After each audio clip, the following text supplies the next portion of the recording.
It's great to be here. I am a native New Yorker, but I moved away when I was 22 years old, so you can imagine that was a long time ago. But one of the things that I did was I learned to program here in 1964. I was a student at the Bronx High School of Science, but I didn't learn there because the darn school only had one computer, and it was very restricted who could get to use that computer.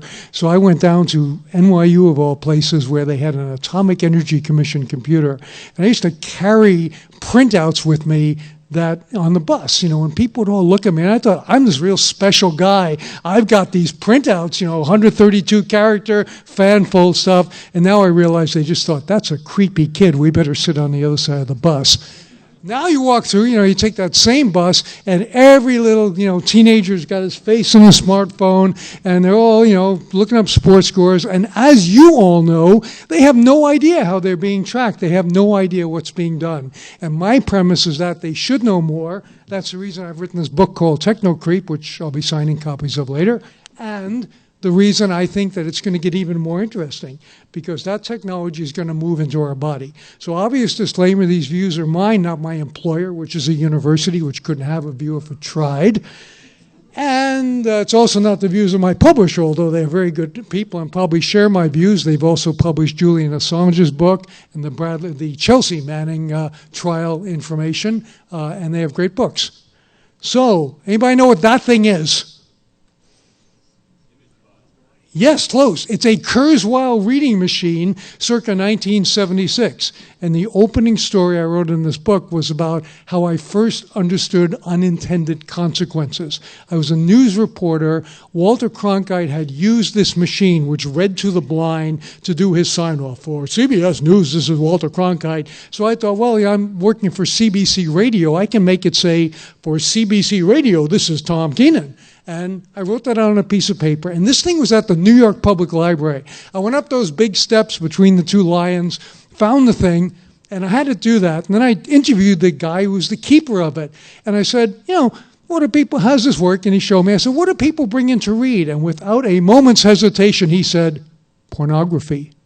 And I said, why? Well, what are you talking about? The school book. He said, look, if they want to know about the American Civil War, they want a blind reader, a sighted reader for the blind will read to them. They're bringing in Lady Chatterley's Lover and the Story of O and all that stuff. So that's when I kind of realized that technology could have a creepy, unpredictable side to it.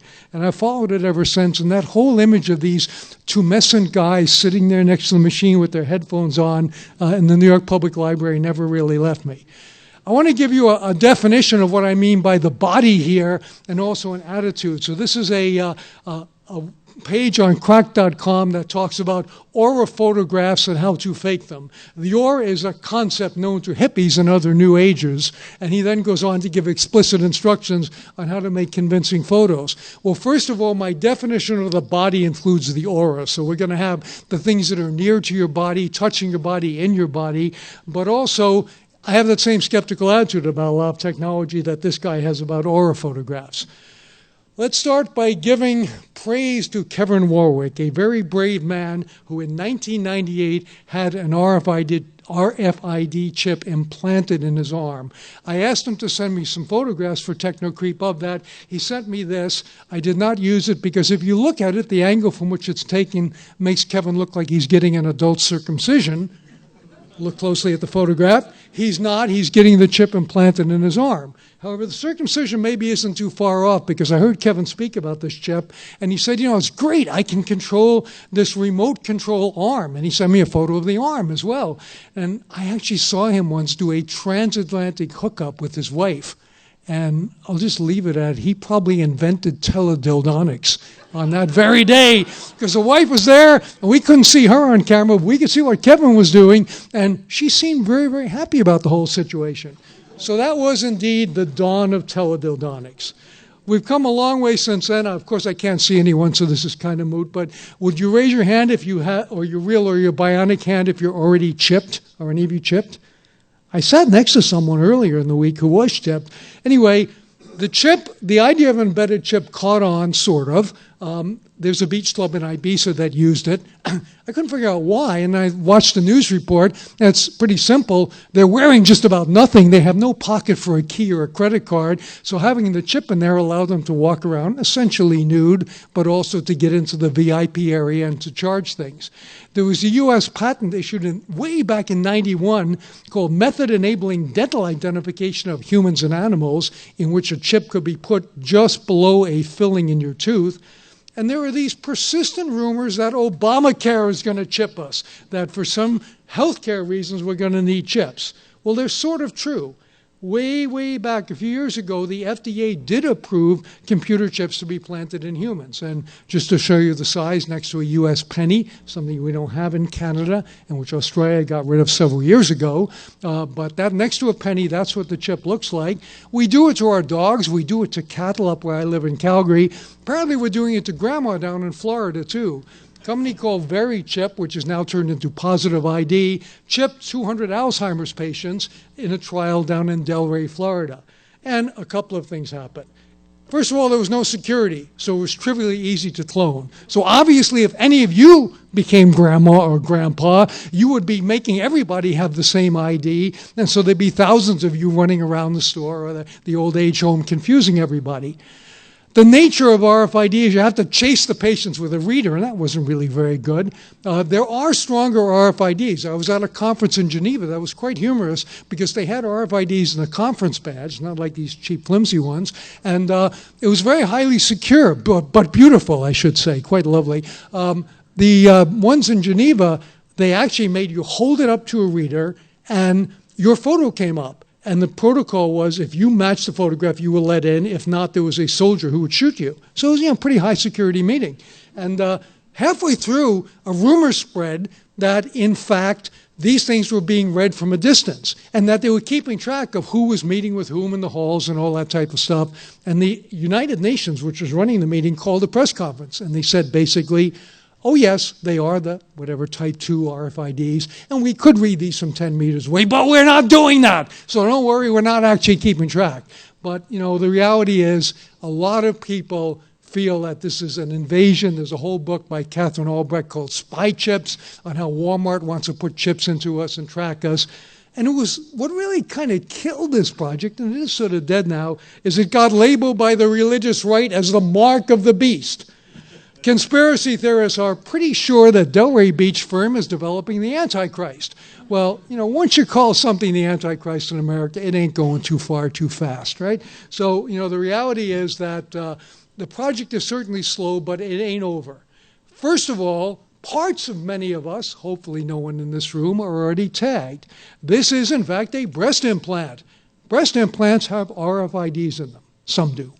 Now, why do they do that? For the obvious reason that when you come into the hospital and you tell them you had a breast implant a few years ago, they need to know what kind. And there's really two ways. They can slice you open and find it, or they can do this. So it has advantages. However, I have this scenario in the book that some kind of wild and crazy guy doctors take one of the readers out of the operating room, pop it in their jeans, and they go down to the local bar and start, sniffing around. And that's the kind of thing that could happen. So just putting these chips in can be invasive. Designer jeans like Levi's have, some of the very high-end ones have chips in the seam, partly for anti-counterfeiting and authentication. But in theory, if some rogue reader was sitting in your chair, you could be tracked. The key point about RFID, of course, is you don't know when you've been read. You just walk by it and you may well have been scanned. But it's all kind of moot because we're chipping ourselves anyway. The average teenager today would rather leave their home naked than without their cell phone. I think if you gave them the choice, a lot of them would choose, I'll take the phone, Dad. And anyway, the IMSIs and all the information from your cell phone can be pulled out of the air. The United Kingdom had some spy bins that were tracking people who walked through the city of London. That has now been banned, but they were actually able, just from the phone, not to say who the phone belonged to and that they walked by. That would require talking to GCHQ. But the reality is they were able to find out that the same person walked by there at 2 o'clock every day. And anyway, I'd argue that with enough incentives, and I'll try to convince you of this, VIP access, discounts, whatever, many people, including you, would happily accept being branded and tracked. So here we go. First proof is the Antichrist herself. Flo from Progressive Insurance. Well, what does Flo sell? She sells all kinds of things, but the little thing that she's got on her hand there is the snapshot, a device that's inserted into the OBDI port of your car and keeps track of your driving. I must tell you, as I explained in the book, it's really kind of a scam. It's usage-based insurance. Yes, you could get lower rates from it if you don't drive much, if you never brake hard, and also if you, in fact, don't drive at between midnight and 5 a.m. when there are a lot of drunks in the road, possibly including you. So if you go out there and obey all those rules, you might get a cut in your insurance. It won't cost you more, but as I was investigating this, I found out two things. After the Snowden revelations, the adoption rate of this thing went down. So a lot of people said, wait a minute, I'm like tracking myself? That's terrible. And the other thing is, it saved at least one guy from going to jail. And the story is, he put his Progressive snapshot in, he drove for a month. It turned out, ironically, it didn't save him any money. He forgot that he had it, but he was then accused of murder.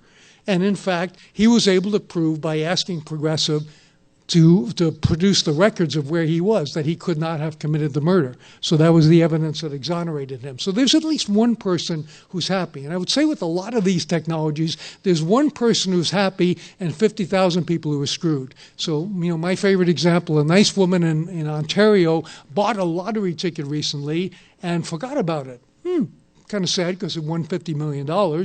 She gets a knock at the door, and her sister sells lottery tickets in a store. She thought they were investigating her sister. In reality, they were there to tell her that she might be the winner of this. How did they know? Well, they had her credit card record from that day, and they had a surveillance camera from the drugstore where she bought it. So most of us would go, oh, gee, they're keeping that surveillance footage around. She went, oh, great, I won $50 million. So sometimes things are good for some people and bad for others. Okay, insurers are highly interested in the very chip. The Blue Cross Blue Shield of New Jersey has been implanting chronically ill people to test them with this. And the next level is probably the Japanese smart toilet. These have been big in Japan. Many of the creepiest things I write about in the book originate in Japan, and we can only speculate why and how. But they do have you can buy girls' underpants in the vending machine type of mentality. So the smart toilet by Toto has been around there for a few years. It's come to America. It does an instant urinalysis, instant blood pressure check, instant weighing of you, and that's fine, except who does it tell? And it can be rigged to automatically send the information to your doctor or to your insurance company. Why would you want your insurance company to have it? Because of Flo. Flo will come along and say, we're now doing this life insurance, but you have to keep your blood pressure down. So every time you go to the toilet, we want to check on you. And that is not beyond the realm of possibility. How do I know? Because your Nike Fuel Band knows when you're having sex. So many people are wearing fitness monitors now, and it was revealed by Adam Clark Estes in a Gizmodo post that if you're a male and burn 150 calories, it's fewer calories for the female actually, but a male burning 150 calories at 2:30 a.m. without taking a single step is probably only doing one thing. And the only question is he alone or with someone else, and is it the right person?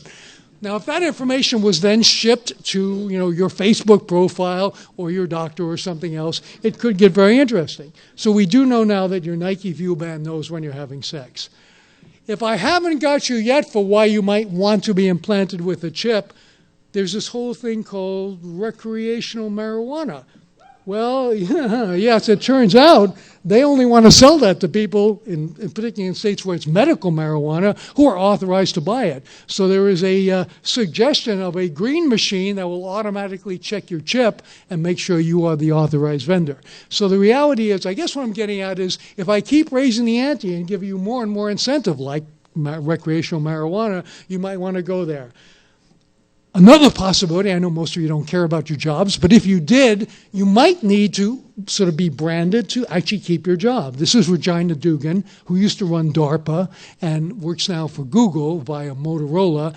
And she gave a straight-faced speech, which I was amazed by, in which she said, well, I have this tattoo of magnetic ink. That's going to be my password. I can't remember all these passwords. But anyway, she said, we'll start to swallow password pills. So every day you would get up in the morning and before reporting for work, you would take the pill, and that would identify you to the computer. And most people gave her the finger, right? So this wasn't exactly a popular idea to put something like that in your body. But if I told you that if you want to be an executive at Google or some company like that, you got to take the pill with the Kool-Aid, you probably would do that. If I still do not have you, I will make one last try to convince you you want this. And here she is, adorable little child. I mean, how could you not love this child? When this child grows up, thank you, Photo Bucket. When this child grows up, you are going to find that this child wants to go to one and only one place, the creepiest place on earth, a Disney theme park.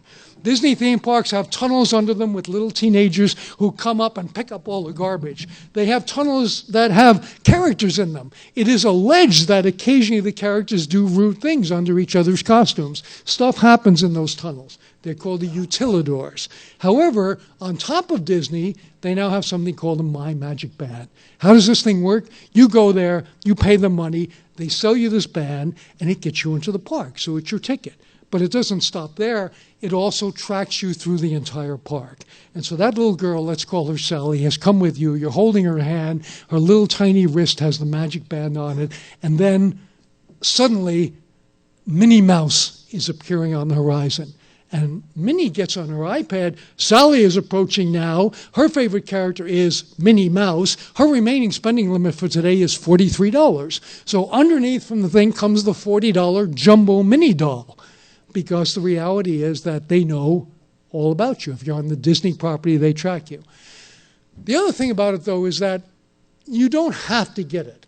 It's something that I call de facto mandatory. And the reason is you can still get a paper ticket. You can tell little Sally, we like our privacy. We're going to get paper tickets. And you do that, and you get in the park. However, when you're in the park, you're totally screwed because you don't get the priority on the lines. You can't jump lines. So now you're explaining to Sally, now Sally, that family over there gets to go ahead of us, and we're getting on this 2-hour line because we really value our privacy.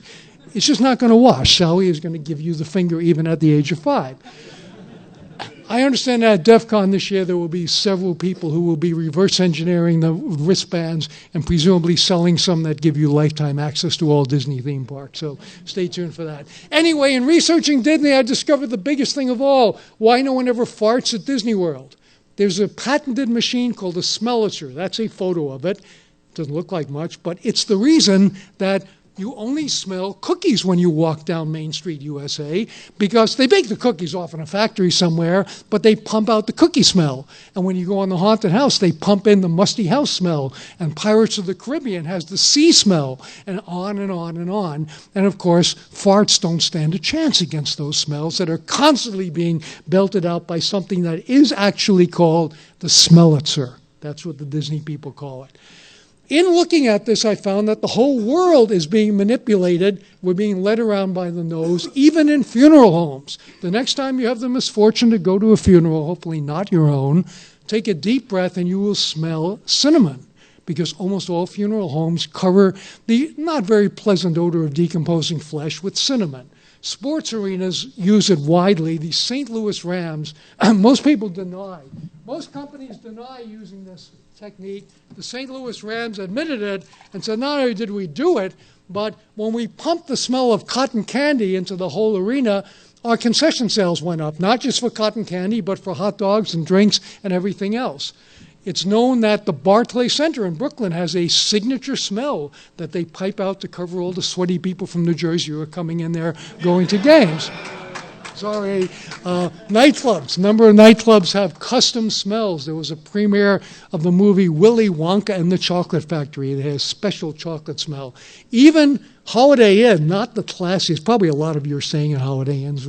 But anyway, the reality is it's not the classiest, but they figured this out too. When you have a wedding, they pump in the smell of roses. When you have a business meeting, they pump in leather.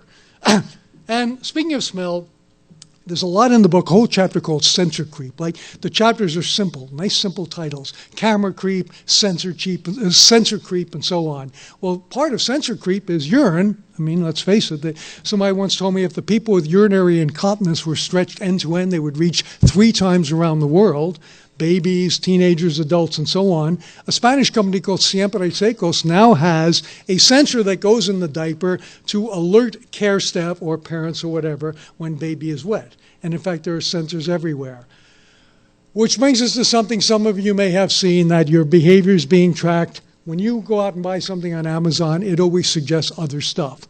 I discovered, and I grabbed the screen capture, that if you selected Call of Duty 3, you also were offered adult reusable cotton diapers. And there's a correlation there for a reason, right? So they don't do it anymore. Now they go remarkably. They actually use the word remarkably. We have no other product to suggest for you, right? But cotton diapers and Call of Duty seem to go together. Soon when you walk into a store, your behavior will be targeted by smart shelves that will decide that that woman there is a fat woman, and therefore the price on the Oreo cookie should be modified, possibly in the upward direction. And the slim woman on the left may find some other things. They actually, by 2016, will have smart shelves in grocery stores. They don't identify your face, though they probably could by then, but they go out there and they actually track your body mass and, of course, your gender, which is no problem at all, because there's already an app called SceneTap. Has anyone used SceneTap? Oh, you're dirty if you did. SceneTap is a way to check out a bar. This happens to be a bar in Boston called the Beantown Pub, and find out the current population in it, how full it is it chillin' or hoppin' or whatever, and what is the gender ratio. So if you're a guy, you don't waste your time, unless you're gay, going down there to meet a lot of other guys. So you can get even get the average age. How the F do they do this? They put 5 cameras up in the bar, they capture images, and they have processing software that allows them to deduce, not with 100% accuracy, because sometimes I can't tell when I'm a human being, is it he or she, Arthur or Martha, but the reality is they're pretty good at deciding are you a male or a female and posting that information. And of course, they got to monetize it, so they also tell you about the drink specials today. So that's the app called SceneTap. The newest vulnerability, of course, is your face. There's a company called NameTag, and their PR stuff says, our app will allow users of Google Glass and smartphones to capture images from their live video, scan them against photos from social media and dating sites, including more than 450,000 registered sex offenders, just the kind of people you'd like to meet. But in reality, that's what it does. It allows you to look at somebody's photo and now run them against the registered sex offender database. But in the future, Facebook. So you walk down the street and, oh, who's that guy? Oh, Sam, yeah, how's your wife, Sally? And you're looking up into the Google Glass. So this is coming along, but of course it comes at a price. Girls Around Me was called the taking creepy to a new level by the New York Times, simply because it did something very interesting. All young people seem to have this fear of missing out. They want their friends to know where they are at all times. So as a matter of fact, they go into bars and they check in on Foursquare. A number of people have poorly secured Facebook profiles. Girls Around Me united the two, and you could walk up, take your phone and go, oh, she's kind of cute, and I see she's not in a relationship, and her favorite band is the Bare Naked Ladies, and her name's Sally. I'm going to go, hey, aren't you Sally? So the point about that and why it's creepy is the power imbalance. So I actually have a chapter in the book that I worked long and hard on developing a theory of creep. And one of the things about the creep is that if you don't know what's happening to you, it's creepier. Also, if it's unpredictable, it's creepier. I mean, you have to pay your taxes every year. That's nasty, but it's not random, not unpredictable. It's going to come every April 15th. But the reality is that things that come out of the blue that you don't understand strike us as creepy. Who has your face? The government has a huge database, every passport, every visa, every denied visa. Facebook, probably the largest private collection. And then as we learned at this conference, or I learned at this conference, there are perverts out there like Steve Rambam who collect photographs just, because he's creepy, right? So he said he's got several million of your Facebook photographs. Well, I collect them too. So here's a guy who posted his taking a bath at Burger King. Okay, his name is Jaron. And the point I'd like to make is great. He got fired. All the employees at that Burger King got fired. He went on to become the spokesperson for an adventure travel company. So he actually had a career upgrade as a result of this photograph. The woman who did the Queen of the Sky blog, who was fired by Delta Airlines, has a new career in movies that you probably don't want your children to watch, and I'll leave it at that. Okay, speaking of things you don't want your children to watch, chat roulette, another great source of photographs. You're all, I know, wheezing or thinking now, oh my God, he's going to show penises, because that's mainly what you see on chat roulette. However, I'm not. I'm showing you one of my favorite captures. You say, WTF are you? And he says, a cat. And then the conversation ends because there really is nothing else to say to this man, right? Creepiest thing, there's many creepy things. One of the creepier things I found is children's photos being appropriated for virtual adoption. If you want to adopt Instagram kids, follow me. First person to comment on this pic gets the baby. And then they do like online stuff, online breastfeeding. I don't know how that works. Anyway, the woman whose baby this is contacted the Hamilton, Ontario newspaper and said, duh, that's my baby. That's Allie. She's not up for adoption. Of course, law enforcement has your photos. In the United States, where sheriffs often are elected officials, they show they're doing their job by posting information. So Sheriff Allen down in Florida, Hernando County, posts all the sort of seedy-looking people he's arrested this week, and what they did, and their real names and their real birth dates, and it stays up there for 90 days, or in my presentation forever. But I caught him. I watched his files, and I caught him once doing this. Okay, so I've sanitized this a bit. Drew on the eyes and changed the name a bit. But little Bobby here was arrested in 2010. He was born in 1997. I'll save you doing the math. He's 12 years, 2 months old, and his real name and photograph have been posted. So that's obviously stepping over the line, and that kind of stuff shouldn't happen, particularly if he winds up in this database. Big industry in the United States, very hard to kill. They say that they're doing this as a public service, that we want people to know that these people have been arrested. And there's famous ones, you can see the ones that are up there. However, they're not that public-spirited, because the reality is for $499, they will unpublish your photograph. Or for $499, they will permanently publish someone's photograph. And I can't get an answer as to what they do if they get conflicting requests like that. Okay, I want to talk about genetics because it's really cool. You can send if you don't know who your daddy is or want to know who your daddy really is, you send your DNA away to a company like 23andMe, and you get the results back on the internet. It's down to $99. You can even, if you're here in New York, there's a mobile truck that goes around, and this guy is about to create a reality TV series on the stuff that he's discovered in his mobile DNA drug and paternity testing truck.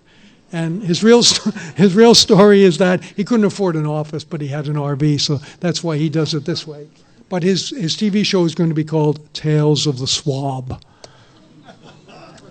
But why do we worry about DNA? Well, first of all, your whole family history is in it. That somewhat bizarre company called Ancestry, which we all know is run by the Mormon Church, more or less, and lives in Utah. They have 6 billion records on people, and you can sign up for free for Ancestry. Again, I won't ask you if you've done it. You get, for the first 13 days, you can use all their files for free, and then on the 14th day, they'll bill you, but if you cancel, it's free. But they don't give back your data. So they've got your family tree forever. That's how they get 6 billion records. They go to public records and people who contributed. They've been offering a genetic genealogy so you can trace yourself back to Adam and Eve or Joseph Smith or whoever you want to be tracked to. And by doing that, they basically get your DNA. And I will be very careful who I gave my DNA to, particularly if you are a male and have ever donated semen. And that's a business that people do sometimes.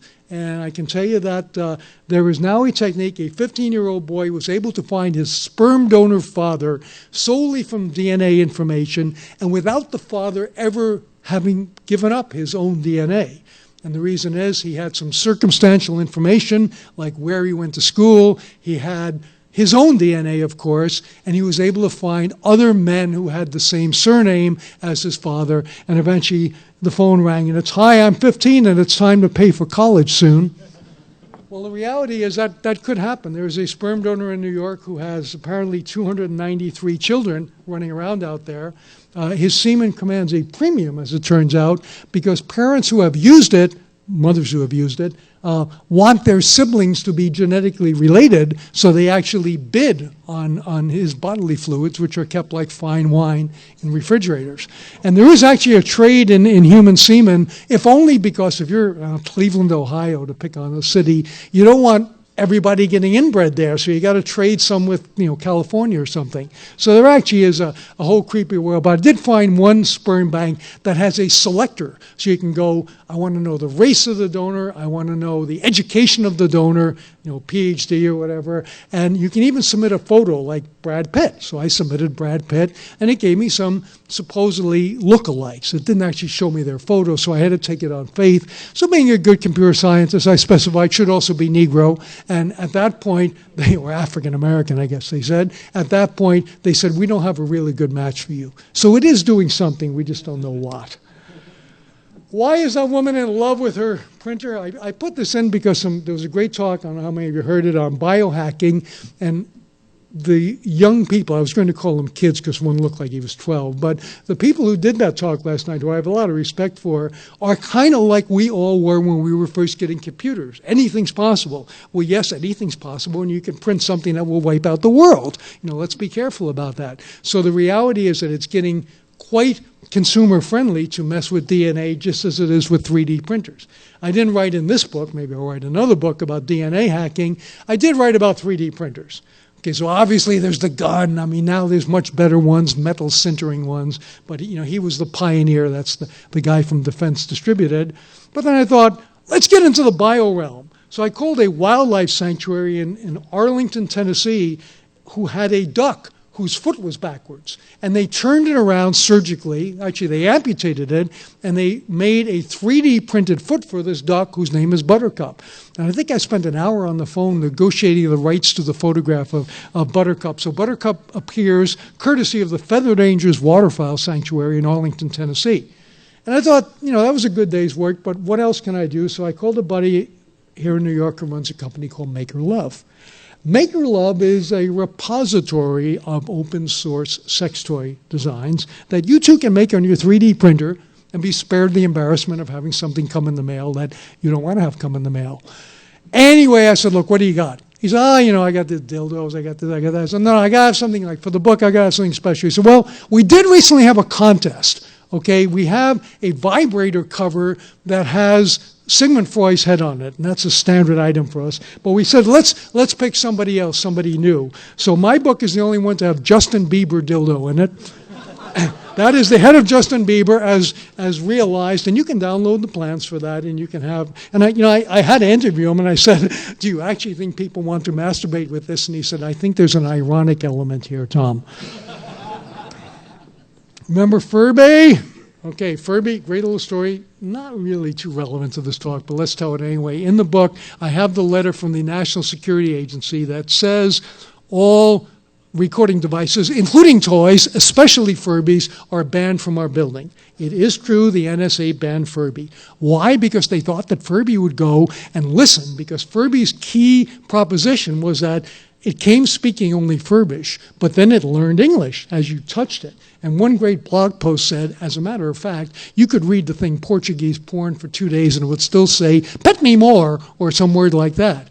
And someone disassembled a memory and discovered it knew 200 words. 100 words of Furbish, like mamieo, and 100 words of English, like more, and things like that. Basically, the NSA didn't seem to, I don't know, they didn't have any Furbies, they don't have any technical expertise, maybe, I don't know. For some reason, they couldn't figure that out, so they banned Furby by this official memo from their premises, because Furby was going to tattle. One thing about Furby, and the reason he's actually here in this presentation, is he's come back as Nekomimis. So Nekomimis, notice, the secret parallel between the two. Nekomimi are brainwave cat ears that, of course, come out of Japan. And their promotional video, which you can find online, shows a young girl like this, and she sees, except she's Japanese, and she sees this attractive-looking man going by, and her ears erect immediately, and then he ignores her, and her ears flop down again like this. So Nekomimi basically communicates some brainwave information to show if you're aroused. We had to have equal time, men, woman here. So here's a guy wearing the NeuroSky headset. And you can say it's pop neuroscience, you can say it's junk neuroscience, but there are people going around actually doing this kind of interpretation. There are games that can be played with your brainwaves and so on. And in the book, I'm very circumspect about the word on the bottom, wireheading, except All you need to know is that word. There are people out there who are applying electricity to their brains, and just be very careful if you do that. I have a scenario in the book about the 50th anniversary Woodstock concert.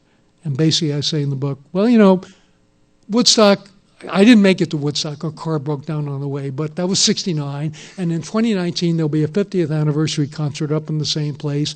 I said, the first problem you're going to have is all the robot, cameras, the drones flying in front of you that people have launched because they're basically disposable. I said, but if you go down to the medical tent, it won't be, as it was in 69, problems with chemicals. It will be problems with electricity. People will be stimulating their brains and messing it up. And I did actually interview a great medical expert, Leroy Hood, and he said, by 2019, we'll be able to take a drop of your blood, sequence your DNA, give you specialized medicine just for you. Oh, and by the way, you won't be able to run out on the medical bill because we'll have your DNA, right? So I want to tell you how artificial intelligence plays into all this. For a brief, shining moment, Coke had a virtual representative. Why did Coke have a V-rep? Because they were getting tired of phone calls at their switchboard in Atlanta, Georgia. Hello, I'm from such and such a school. I'm doing a report on Coca-Cola. Is it true it contained cocaine, whatever, codeine? When was it founded? So they got tired of those calls, so they automated it with Hank. So you could ask Hank friendly questions. However, sometimes you could ask him challenging questions. One of my friends said, Hank, do you like snorting Coke? He replied, of course, I like all the products of the Coca-Cola company. And then someone was smart enough to say, are you a Mormon? And he answered, we are not in a position to comment on the ownership of stock. However, the Mormon church is not among those who hold more than 10%. Why did he say that? Because Hank was a bot that was programmed for frequently asked questions, one of which is, does the Mormon church own Coca-Cola? Which apparently it does not. So, the reality is, poor old Hank eventually got pulled down, and now, only those with very good eyesight can read this, and I'm not going to read it aloud, okay? But those in the front row got it. You'll have to buy the DVD if you want to get in on that one. Today, Hank is a pale shadow of his former self. He's a frequently asked questions page. He still says, I'll be really glad to answer your question, and if he can't help you, he'll let you know how disappointed he is, which leads us to the basic fallacy of AI, which is that this thing can't be disappointed at all. This is Bina 48 to be exact. Martine Rothblatt, who used to be Martin Rothblatt and started Sirius Satellite Radio, is an eccentric entrepreneur, designer, artist, whatever, and has created a very lifelike face made of rubber, or frubber, actually. And you can see from the back that Bina's got mechanical stuff. And Bina carries on conversations. And the New York Times, having no better news to cover, sent Amy Harmon up there to interview Bina. So there's a photograph of the interview with Bina 48 up in Maine. And Amy apparently at one point got quite seduced because Bina looked her in the eye and said, Amy, what's it like to be a reporter for the New York Times? And she said, you're looking at me, you're relating to me. And then Bina said, if you want, I can play a game with you. So, clearly there was no thought going on, but there's that fallacy that there's thought going on. So I want to leave some time for questions and discussion, give you a few conclusions, though. Don't assume anyone is your friend. You probably knew that already. I just have to say that because you have to say that. Invasion of privacy really begs whether we have any privacy. Well, we've learned here in the last few days, cast a lot of doubt on that, let's put it that way. Be very careful posting anything because you can never get it back. And I'd go wash that water glass because there's something called touch DNA. I haven't been able to document that. Apparently Madonna has a full-time handler, or as we call them in Canada, fart catcher. And this fart catcher runs around collecting glasses that her lips have touched so that somebody doesn't culture her DNA and clone Madonna. May or may not be true, but, touch DNA is real. I have a scenario in the book that in the future you'll go into a store like Target, you will type on the keypad, and the keypad will then vanish, like those toilet seats that revolve, and give you a fresh one, and they will sequence your DNA, and the next time you come, they will say, oh, hello, Mr. So-and-so, Miss So-and-so, we did your DNA sequencing, and you're pre-diabetic. You didn't know that, did you? So here's a special coupon on our pre-diabetic medicine or whatever. Is that going to happen? Well, Target, I have to tell a little side story here. Many of you may know it. Target knew a girl was pregnant before her father did. How? Because they were tracking her purchases, even though she didn't have a Target red card. They just tracked her credit card, or dad's credit card, and they knew that she had bought some things like unscented lotion and so on that women who are pregnant often have. So they started sending her ads for things that were good for pregnant women, baby carriages, things like that. And what happened? Dad found out. Dad found the ad, stormed into the store near Minneapolis and said, "Hey, my daughter is 16 years old. You encourage her to have sex and have babies?" Well, a week later, Dad calls back and he says, there were some things going on in my house I didn't know about. She's due in August. I'm sorry. Now, Target could have reacted by going, "Oh, that's nice." But instead, they apparently, and this is in an article in the New York Times by Charles Duhigg, they decided, yeah, it's creepy. We shouldn't be creepy. What can we do to not be creepy? Okay, we got it. So they started mixing in ads for power tools and barbecues into the baby flyers. So she would now get it and leaf through it and go, "Oh, they have barbecues I don't care about. Oh, look, they have baby carriages and prams." And they did this because when a child, woman, whatever, is about to have their first baby, they, in fact, are worth a lot of money to Target. And the money quote in Charles's article was, "As long as she doesn't realize that we're doing it, it's not creepy." Well, my goal is to make sure that you realize that they're doing it. I want to close with the moral of the story, which is be nice or else. There is still a website out there called Dirty Phone Book. You can put any 10-digit number in there, and you can say whatever you want. I had to censor some of the comments here, but most of them are rude comments. Luckily, this is gone. This is a map of my city, Calgary. All of those red houses are rotten neighbors. How do we know they're rotten? Oh, there's one good neighbor. That's the Calgary Flames hockey team. Go Flames. But the reality is, we know this because people had posted on rottenneighbor.com, vindictive neighborhood beezy, watch your kids around this trailer, things like that. And there's no policing. It's total vigilante justice out there. So that is kind of the world that we live in. When you combine this with all the biological stuff that I just told you about, it gets a little creepy. There was a fellow at DEF CON 2 years ago who showed how his implantable insulin pump could be taken over and controlled wirelessly. Now, he left out some key details, but I still think, DEF CON is 14,999 really smart people and one jerk because he called a press conference to demonstrate this. But the reality is more and more equipment is being enabled, and they don't always think about it. When they put that wireless control in there, they go, yeah, we'll put that Bluetooth on there. That'll be fine. Well, if you're designers of systems, you want to think about it. And mostly we're all going to have to make choices. This is a real apocryphal, but I think real ad. Free to good home, beautiful 6-month-old male kitten, orange and caramel tabby, playful, friendly, great for family. Or handsome 32-year-old husband, personable, funny, good job, but doesn't like cats. He says he goes or the cat goes. Call Jennifer, come see both, and decide which one you'd like. Why do I show you this? Because of a lesson I learned from Alan Alda. I heard a talk by him recently, and he said, when they really want a lesson to sink in some primitive cultures, they pick a local 6 or 7-year-old kid who can't swim and throw him in the river. And then everybody gets quite agitated and occupied, and then they tell the story that they want to tell. So I hope that you remember the key story that every time we use a piece of technology, every time we vote for a politician, every time we fart, every time we do anything, we are making choices. Okay, and those choices need to be thought through. And it's not easy. It's not getting any easier, but that's why we're all here, because we're smart. That's my contact information. We have a few minutes for questions, and thank you very much.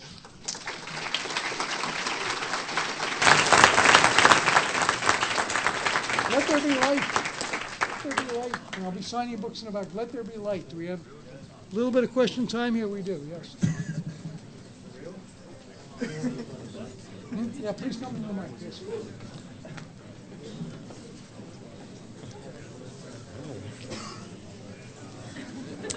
So I'm not sure how within scope this is, but it looks like you did a lot of research in a pretty broad area. Yes. So a conversation earlier this weekend, we're asking, what happens to your implants in your body after you pass away? Yeah. Including, electronics are getting more and more complicated, so they're both toxic and contain a lot of information. Yeah, I think my understanding is they're incinerated.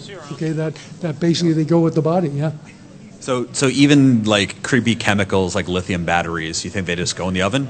That's my guess. I mean, great. Unless there's a protocol and I've never seen it, I think that's where they go. Cool.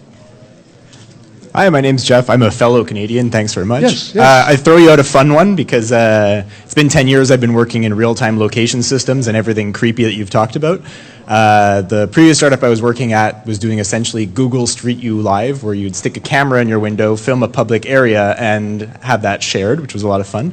And the startup I'm at right now, I'm carrying actually 2 radio identifiers on my badge, one of which is Bluetooth, so anyone with a decent phone in the room can find me. I'm shamelessly self-promoting, is what I call it.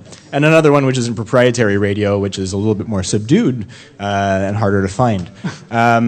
What I wanted to ask then is really, what I found working in this space, and I think of myself as a good ethical Canadian, is that as long as you're giving people good value and there's, number one, excellent transparency in what you're trying to do and what you're doing with the data, that generally people will respond well. And I'm just curious of your thoughts there. If they know. I mean, there's a great film, Terms and Conditions May Apply, that says that you're worth $500 a year to Google. If you use Gmail, YouTube, G Drive, they sell you to the equivalent value.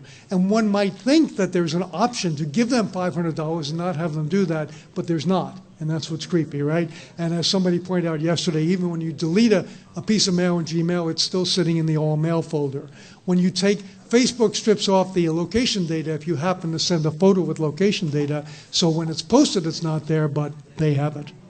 Yeah, I think the challenge there is people have been trained to want free things, but if you can put on the table very clearly what the value to Google is versus what you might pay, then it's possibly interesting. So staying with the Canadian, the University of Alberta has moved to Gmail as their default provider, and their students' mail is not read by robots.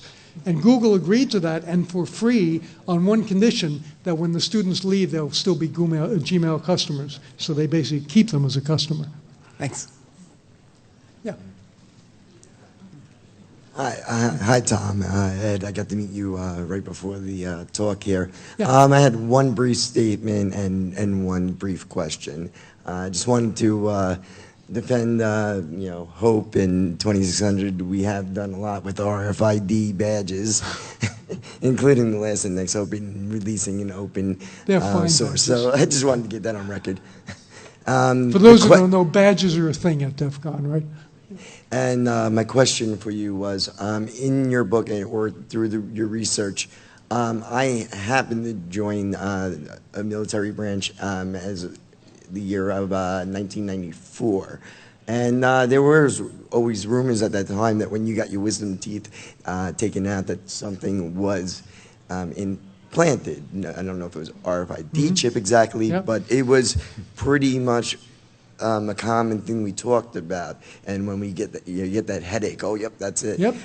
Just wanted to know, in your research, is there any truth to that? Did you found anything? I've never seen a documented case. They show up on X-ray. Like if you looked at the breast implant, you could see it on X-ray. So as far as I know, they don't have one that can't be detected. So they didn't take my wisdom tooth out and chip me? They probably didn't take my wisdom teeth out and chip me at the same time, without me knowing. Go get an X-ray. All right, thanks a lot. I blame them for this. Yeah.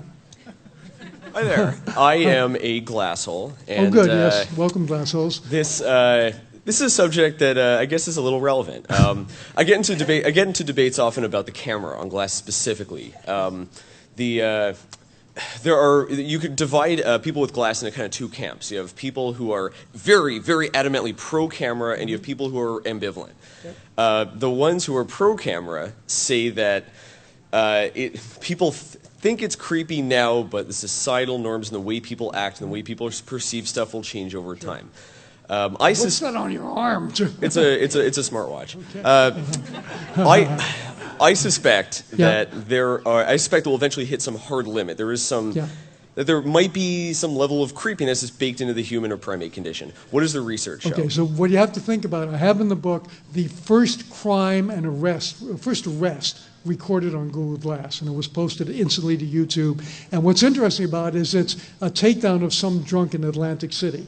And the video is like 2 minutes, 14 seconds long, and in it you see hundreds of people. You see children. You see people who probably are mafia figures who don't want people to know they're in Atlantic City. So the problem with the video is that although we're in a public place, I mean, it comes down to that fundamental definition of what's public, and we can all look at each other, the thought that your camera is showing or permanently archiving that these people were here might might get them in trouble someday. You know, we might get into a world where having come to hope is the kind of thing that gets you into trouble.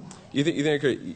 I know everyone wants to leave, but can we rephrase it? There are a lot of people who think that if Google keeps throwing PR money behind this, they'll make wearable cameras cool and it'll be okay to wear a camera on your face all the time. Others suspect that it's impossible. They could throw infinity dollars behind it and people will always be creeped out. Are there certain things that just people just will not and cannot get over? It depends on what the value is. In Russia, everyone has a dash cam because there's a whole industry of fake auto accidents. You go to Russia, rent a car, within an hour, someone will have thrown himself or herself in front of you and be claiming the insurance. So it's automatic that you have a dash cam. If we get to a world where you have to document stuff, it's called surveillance instead of surveillance, right? My friend Steve Mann, professor at the University of Toronto, nice name drop. wears a camera. He says, I'm a cyborg. He tried to go into the U.S. Embassy because he's American and register his child, and they said, take that thing off your face. And he said, I'm a cyborg. And they said, see that bench over there? That's where cyborgs sit until they take that thing off their face. Thank you very much, everybody. And I'll sign books in the back.